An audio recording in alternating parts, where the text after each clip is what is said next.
In a village that lay hidden between towering cliffs and dense forests, there was a boy named Tobias. But Tobias wasn't the type of boy to play by the rules.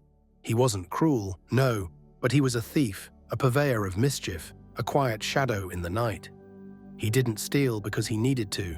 He stole for the thrill, the rush of watching the world teeter on the edge of chaos, only to restore itself as if nothing had happened.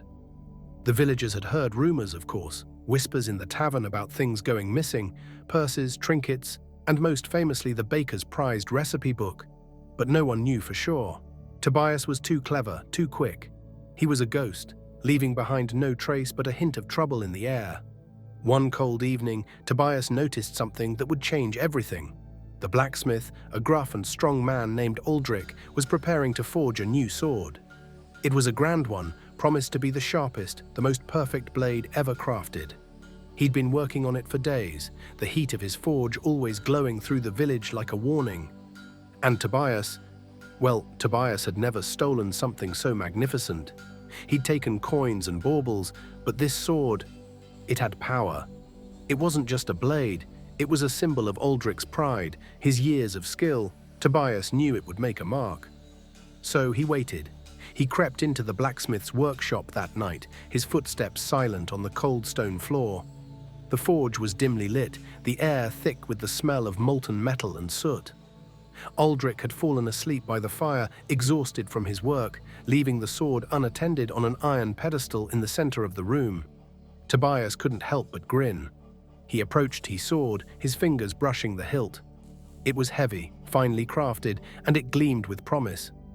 But just as his fingers closed around it, a loud clink echoed through the room.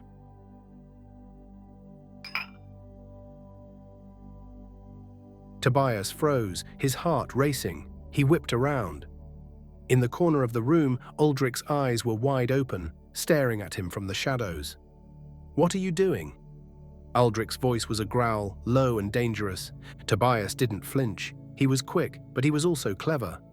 With a calmness that surprised even him, he stepped back, letting the sword slip from his grasp.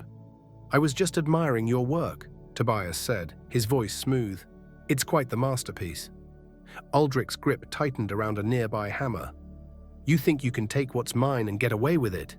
he growled, standing up. Tobias, still smiling, knew the game had changed. Aldric was no fool. He wouldn't just let a thief walk out of his workshop with something so valuable. The air between them crackled with tension. "Maybe," Tobias said, his voice dripping with mischief, "I just wanted to test how strong the blacksmith's pride really is." With a flash of movement, Aldric lunged, but Tobias was already gone, darting for the door with the speed of a shadow. His feet barely touched the ground as he bolted into the night, the hammer crashing against the wall behind him. He heard Aldric's roar of frustration as he raced down the narrow alleyways, his heart pounding with the thrill of escape. But Tobias knew this chase would be different. The blacksmith wasn't someone who'd give up easily. He was strong, determined, everything Tobias admired in a target. And Tobias wasn't one to back down from a challenge. As he sprinted, he pulled a small dagger from his belt, not to fight, but to create confusion. He slashed at a rope that held up a nearby barrel, sending it tumbling to the ground with a deafening crash. The noise echoed through the quiet village streets, and for a moment, Tobias thought he'd lost his advantage. But then he heard it, the sound of Aldric's footsteps, heavy and relentless, just behind him. Tobias grinned, his pulse quickening. He ducked into an alleyway, his mind racing. He needed to lose the blacksmith, and fast. In an instant, Tobias had climbed up the side of a building, his fingers finding purchase on the rough stone walls.